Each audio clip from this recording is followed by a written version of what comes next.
இவர் விஜய் மாநாட்டில் வந்துட்டு மிஸ்டர் மோடி அங்கிள் விஷயம் பற்றிலாம் சொல்லியிருக்காரு. அது அவருடைய பேச்சு எப்படி சார் பார்த்தீங்கன்னா? நான் சொன்னேன், அரசியல் முதிர்ச்சி இல்லாத பேச்சு. அதாவது நான் காலையிலே கூட சொல்லியிருந்தேன்,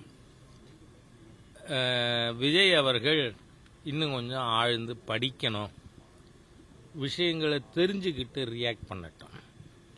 ஒரே மேடையில் விவாதித்து பார்ப்போம். திராவிட முன்னேற்ற கழக, காங்கிரஸ், ஐக்கிய முற்போக்கு கூட்டணி 10 ஆண்டுகளில் அவர்கள் தமிழகத்திற்கு அளித்த நிதி மற்றும் ப்ராஜெக்ட்ஸ் அதை விட 3 மடங்கு அதிகமாக மாண்புமிகு பிரதமர் அவர்கள் தலைமையிலான அரசாங்கம் செஞ்சிருக்கு. அதோடு மட்டும் இல்லை, தமிழக மக்கள் நன்கு அறிவார்கள். இவ்வளவு தமிழுக்காக பேசுகிறாங்களே திராவிடியன் பார்ட்டிஸ், இவரும் அதே இதைத்தான் கையெடுத்திருக்கார். ஏன்னா அவருக்குன்னு அரசியல் கட்சிக்கு சொல்லிக்கொள்ள யாரும் கிடையாது.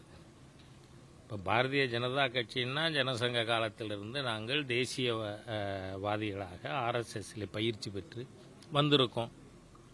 ஒரு பாரம்பரியம் இருக்கு. அந்த மாதிரி விஜய்க்கு ஒன்றுமே இல்லைங்கிறதுனால எடுத்தேன் கவிழ்த்தேன் என்று பேசியிருக்கிறார். தமிழகத்திற்கு இதுவரை மாண்புமிகு பிரதமர் மோடி அவர்கள் தலைமையிலான ஆட்சி செய்திருக்கின்ற அளவு எதுவும் செய்யலை. அது மட்டும் இல்லை, பெனாரஸ் இந்து யூனிவர்சிட்டியில் தன்னோட சொந்த தொகுதியில் தமிழ் கற்றுக் கொடுப்பதற்காக பாரதியாருக்கு ஒரு இருக்கை. ஆமாம், நீங்கள் மத்திய அரசாங்கத்தில் பங்கு பெற்றீங்களே 2004லேருந்து 24 வரை இங்கே இருக்கிற திராவிடியன் ஸ்டாக்கு தானே, அவங்க ஏதாவது செஞ்சுருக்காங்களா? ஆகவே தமிழக மக்கள் சும்மா சினிமா வசனம் போல பேசுறது they will not be carried away. அதனால் விஜய் அவர்கள் கொஞ்சம் ஆழ எந்த சப்ஜெக்டையும் படிச்சுட்டு விமர்சனம் பண்ணுங்க. உண்மையான விமர்சனமாக இருந்தால் பதில் அளிக்க நாங்கள் கடமைப்பட்டிருக்கோம். That is the democratic functioning of every political party. அதனால் அவர் ஏதோ கூட்டத்தை பார்த்துட்டு என்னவோ பேசுறது மாதிரி பேசுறது.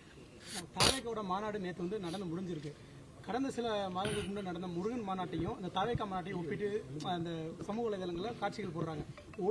ஒழுங்கினத்திற்கும் ஒழுங்கினம் அற்ற வகைக்கும் என்ற மாதிரி இந்த சேர்கள் உடைக்கப்பட்டது, அந்த செயல்கள்லாம் காமிக்கிறாங்க அந்த சமூக வலைதளங்களில். நான் என்னோட ஃபேஸ்புக்கிலையும் என்னோட ஃபேஸ்புக் பதிவுலையும் எக்ஸ் வலைதளத்திலையும் ஏற்கனவே ஒரு 4 மணி நேரம் முன்னாடியே நான் பதிவு போட்டிருக்கேன்.